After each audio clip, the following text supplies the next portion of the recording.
Hello, thanks for passing by and clicking on my YouTube channel, which is called Experienced Teachers, as it truly does, not just on the personal, but on the collective. When we don't learn from experience, personally and collectively, those experiences tends to repeat, maybe with different players, different people, but still the same theme, still the same patterns, still the same heartache. So wherever you are catching this in the world, good morning, good afternoon, and good evening.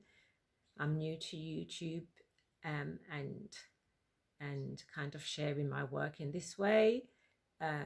There's something in me that wants to get these, videos perfect, but I'm just flowing and going to let life happen.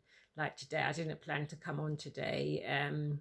Getting ready to go to the gym, but as I age, I find myself becoming a bit more spontaneous and open to, the moment of, decision and making full use of that. So today I thought I'll continue reading from my book, Back to Love. In my last video, I read from it, and I went into chapter 1 of the first book, which is entitled Beginning of Ends.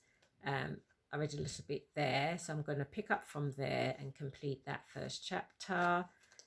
If you like this, you like what you hear, you like what I'm reading, please like, subscribe, and share. And like I said, if you read the book, please like and honestly review just how it spoke to you, and any insights it brought to you, because my being here and writing this book is about helping others, and spreading the word about healing being possible once we heal ourselves, and it's also about learning from experience, because experiences, whether it's personal or collective, that we experience as a people, only gets repeated when we're not learning what we need to hear and what we need to learn. The players may change, but it's the same story, it's the same pattern, it's the same, not getting anywhere fast movement.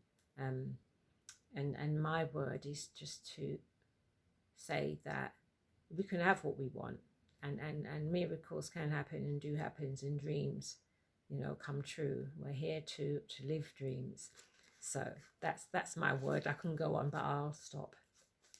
Okay, so I'm going to read, like I said, where I left off last time. So here goes. Back to Love. The Beginnings of Ends, chapter 1.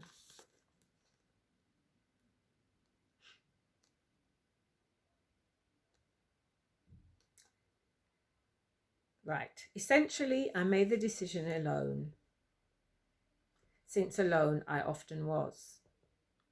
The decision was to have a child, by the way, but I encourage you to go back to the video before, and go from there to arrive here. Okay. Essentially, I made the decision alone, since alone I often was. I had been with my boyfriend Ronald for about 5 months. He was my true obsessional love. I was besotted with him, but also painfully aware that he was not meeting my needs or wants, for that matter. I was aware that the relationship wasn't at all secure, which only served to intensify the need, my need at the time, for something more. Yeah, that's where I finished off last time, my need for something more.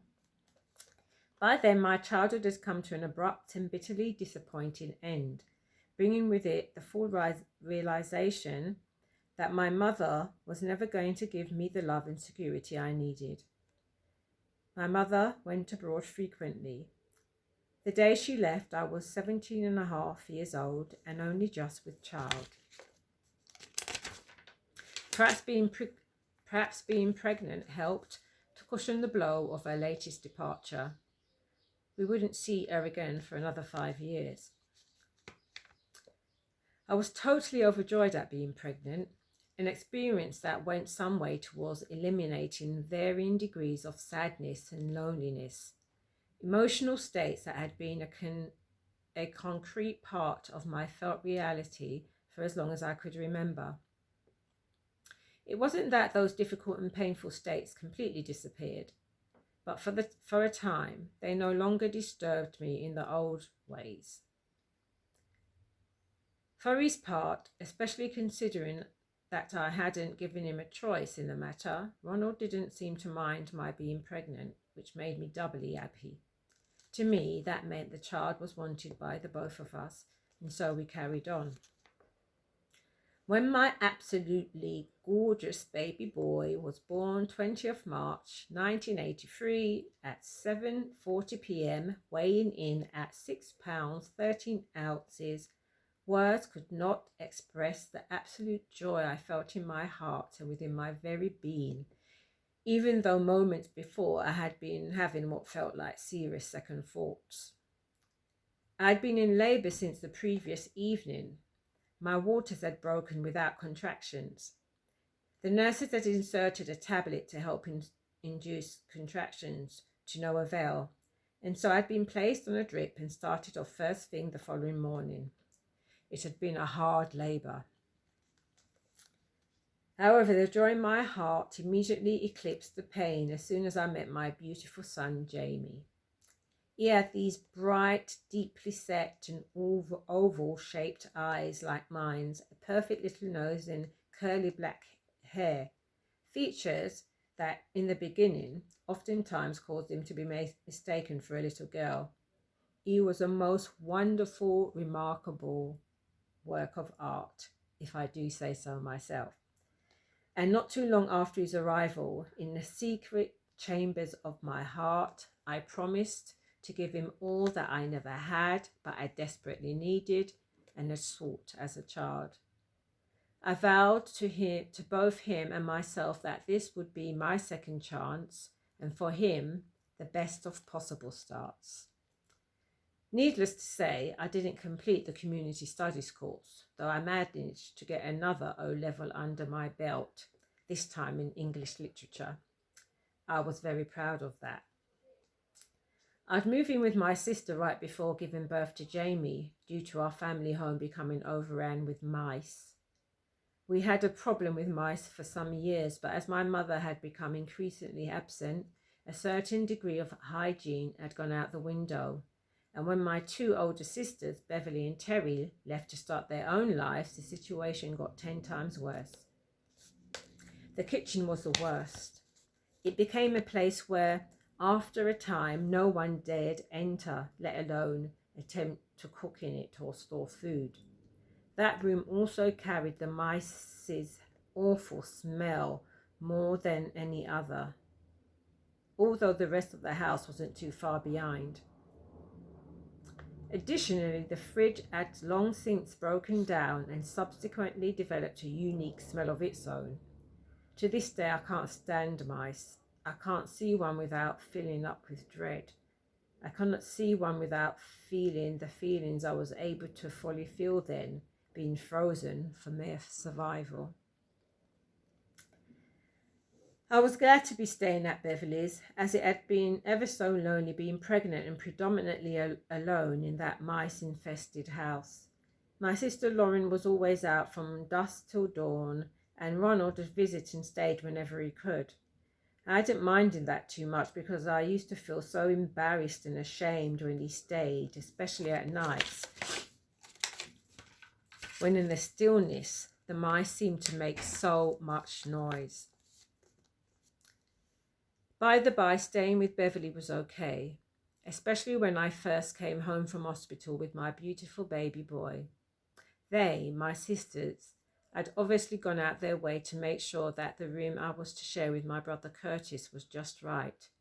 It was warm, inviting and cozy, with a cot set up and everything. It seemed like a proper little nest egg, and I felt well taken care of, for which I was extremely grateful. After a couple of months living with Beverly, I decided to put my name down on the council waiting list for a flat, and was overjoyed when 3 months after giving birth, I received a temporary offer of accommodation in a bedsit for new parents. The bedsit had only recently been opened and was just up the road from Beverly's. And a month or two later, I was even more overjoyed to receive an offer of a flat to call my own. I truly enjoyed my time in the bedsit, relishing the whole experience of going it totally alone with my own little family. Having my own space in my own place was such a big deal for me. It was a dream come true, and one that I took to, that is being a homemaker and a mother like a duck to water. I made some good then and there friends in the bedsit, which had felt like a real community spirit and vibe. But although I was sad to leave, I was looking forward to moving into my new flat. So that's the end of chapter 1 of my book, Back to Love, part 1, the beginning of ends.